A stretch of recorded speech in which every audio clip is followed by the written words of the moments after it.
My dear children, I welcome you to the online classes of 2020-21. I begin by praying to God to help all of us and the world overcome this crisis. I am Mrs. Leena Menon and will guide you in science subject. Today, we shall begin with Unit 5, the fundamental unit of life.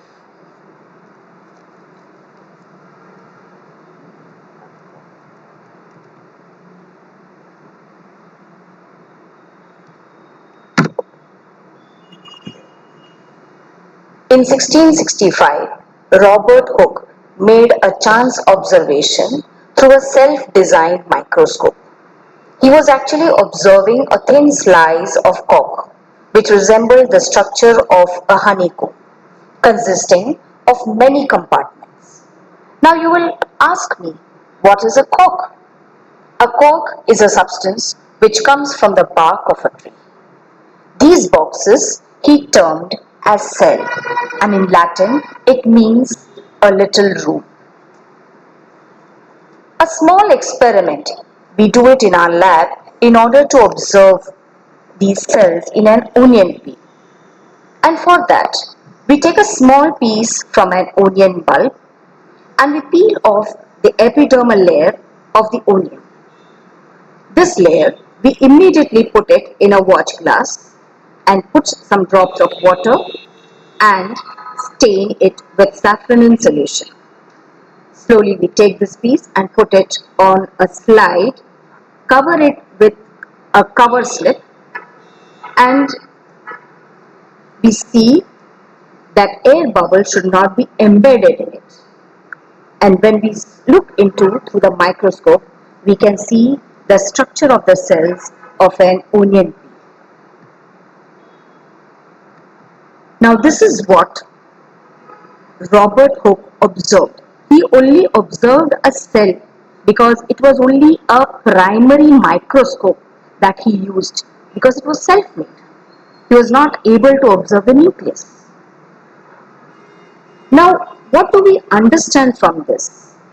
The cells of an onion peel will all look the same, regardless of the size of the onion they come from.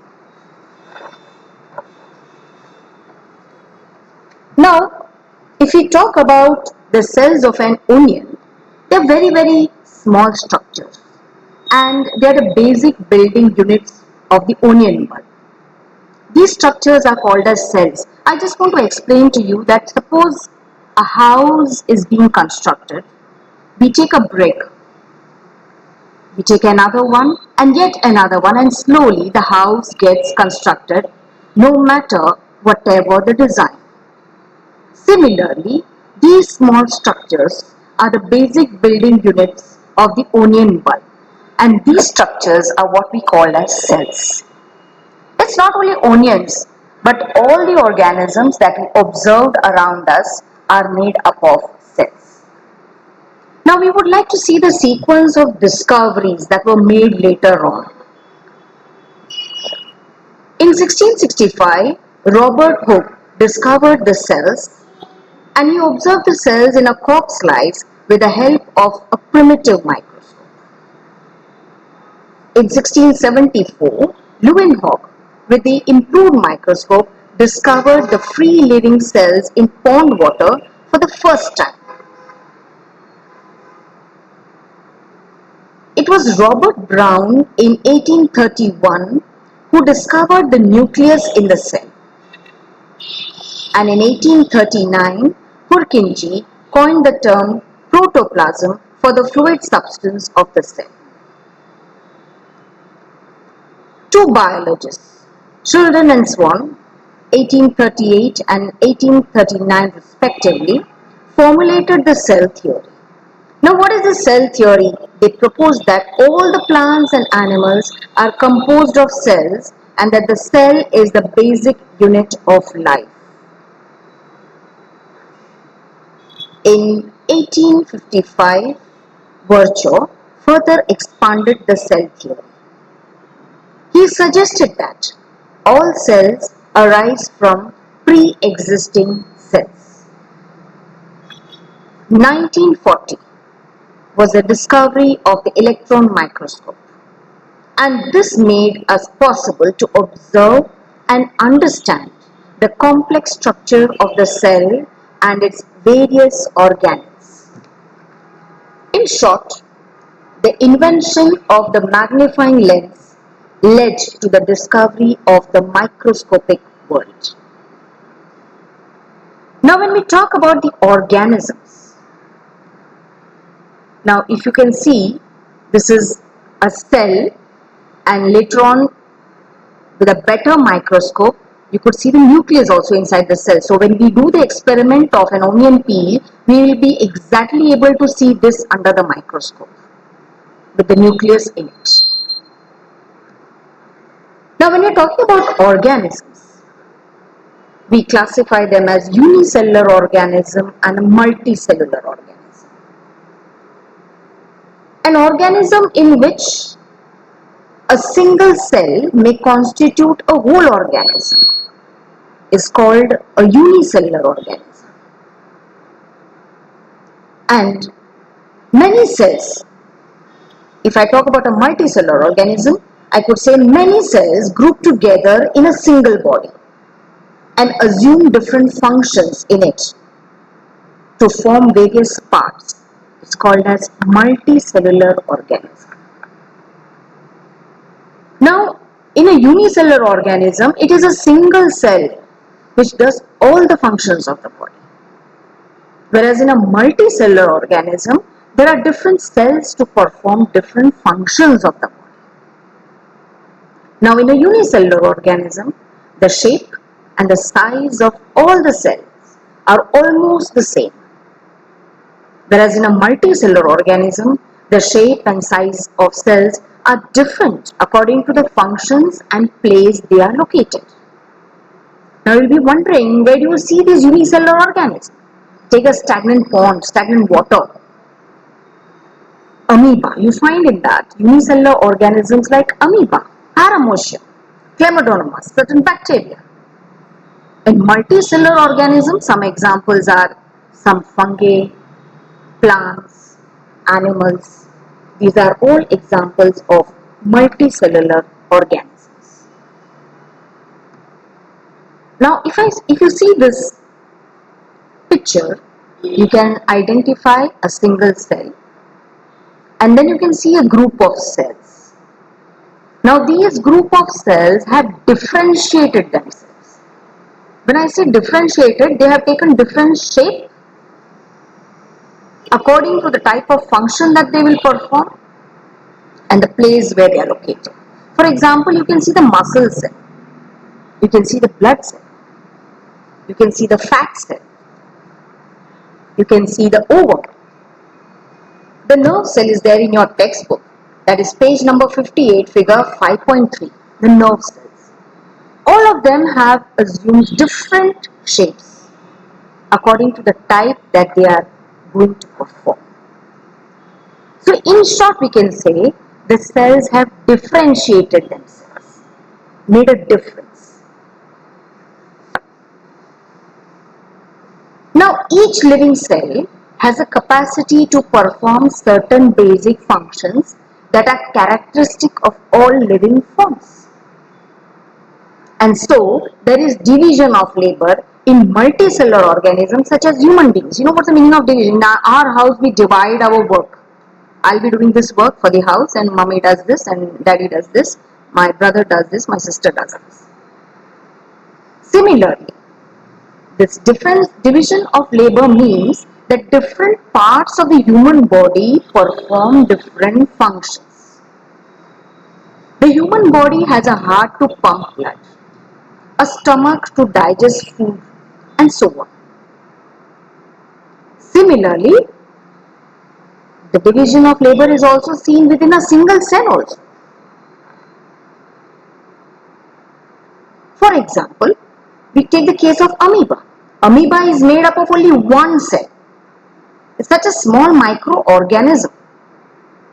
And here, this cell, to survive, has got certain specific components within it, which is known as cell organelles. As we move forward in the chapter, we'll be able to study it more in detail. And each of the cell organelles which are there in the cell performs a special function, such as making new material in the cell, clearing up the waste material from the cell, and so on. And that is why a cell is able to live and perform all its functions because of these organelles which are present in it. So, in short, differentiation takes place in multicellular organisms. Single-celled organisms like amoeba have cells with no fixed shape. And so it is interesting that all cells are found to have same organelles no matter what function they do or whichever organisms they are found in. So first let us define a cell. A cell is called the structural and functional unit of every living organism. Now, if you take the case of a cell, there are three features which are found in almost every cell. Right? These features are basically found in almost every cell. So they are the plasma membrane, the nucleus and the cytoplasm, and the cell organelles. But before we go ahead with the functioning of the cell and its organelles, we would like to clear our basic concept of diffusion. You have heard this word diffusion. Diffusion means the spontaneous movement of a substance from a region of high concentration to a region of lower concentration. Let me give you an example. Suppose we take a glass of water, we place it on a table and allow it to become steady. After that, you're not supposed to disturb the table. Now take a drop of ink and slowly put it inside the water. Please do not touch the table. Do not disturb the glass of water. Do not stir it either. You will see after some time the ink has evenly spread throughout the glass of water, even without you touching it or even stirring it. Now this process is called as diffusion. Now we want to understand the process of diffusion in a cell. Now in a cell, in our body, we are having cell. So if I talk about a single cell, in a cell, the process of oxidation occurs and hence carbon dioxide is created in the cell. So you will observe that the concentration of oxygen is more outside the cell and so oxygen moves into the cell. And the concentration of carbon dioxide is more within the cell, so it moves out of the cell. Let us see this figure. Assume that this is a cell. And if you look at the cell, inside the cell, the molecules of carbon dioxide are in larger number or a higher concentration. Whereas the molecules of carbon dioxide have a lower concentration outside the cell. Similarly, the concentration of oxygen outside the cell is more, whereas the concentration of oxygen inside the cell is less. So what happens is, because of diffusion, the oxygen from the atmosphere diffuses into the cell. And the concentration of carbon dioxide inside the cell, which was high, will diffuse into the atmosphere. And in this way, the exchange of gases takes place. And hence you must have realized that diffusion plays an important role in gaseous exchange between the cells as well as the cell and its external environment. We study another basic concept, osmosis. Osmosis is a passage of water from a region of high water concentration through a selectively permeable membrane to a region of low water concentration till the equilibrium is reached. Now, we want to know or we have to understand this concept more clearly. So we want to understand what will happen if we put an animal cell or a plant cell into a solution of sugar or salt in water, or we just put a plant cell or animal cell in water. We just want to know exactly what happens. For that, we will conduct an activity.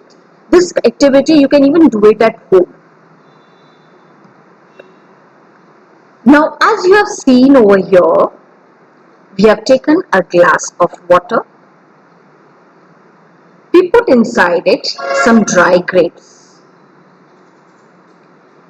Now it is very well understood that the concentration of water inside the dry grapes is less as compared to outside the dry grapes. That is, the medium surrounding the grapes has a higher water concentration than the dry grapes itself. And so, the water molecules are free to pass across the cell membrane in both directions. But more water will come into the cell than will leave the cell. And as a result, the water enters this resin. And so, the resin is swelling up. And such a solution is known as a hypotonic solution.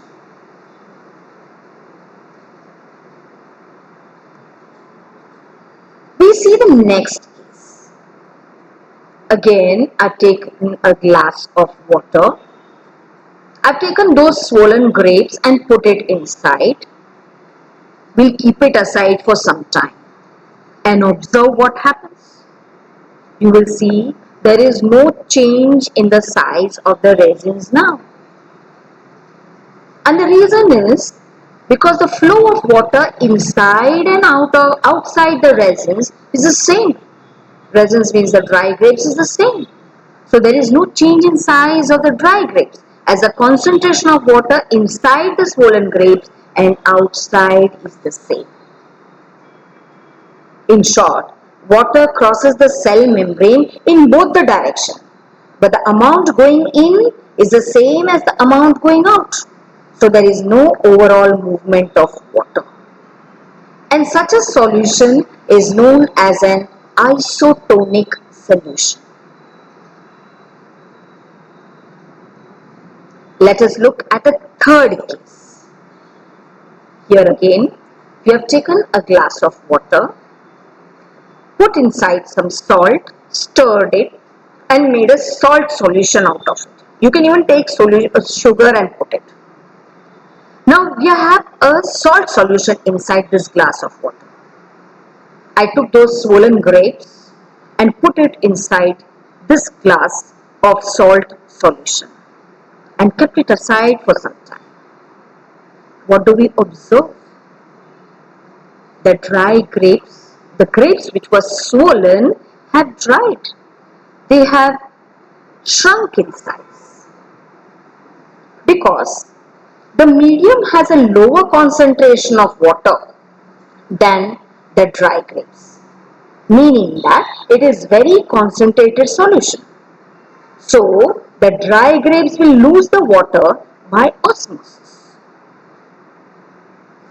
To be more clear, water crosses the cell membrane in both the directions, but this time more water leaves the cell than it enters it, and therefore those grapes, the swollen grapes, have become dry. They have shrunken in size. They will shrink, and such a solution is known as a hypertonic solution. It is interesting to note that unicellular freshwater organisms and most plant cells tend to gain water through osmosis.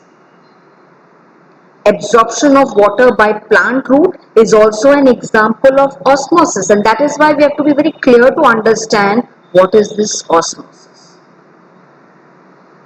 So, osmosis helps in, say, the absorption of water by plant roots. If we talk about diffusion, it's important in the exchange of gases and water in the life of a cell. In addition to this, the cell also obtains nutrition from its environment. Different molecules move in and out of the cell through a type of transport requiring use of energy. Now, this makes us understand that in unicellular freshwater organism, water is gained by them through osmosis. Diffusion is important in the exchange of gases and water in the life of a cell. And in addition, cell also obtains nutrition from the environment. That's all for today, dear children. Thank you so much.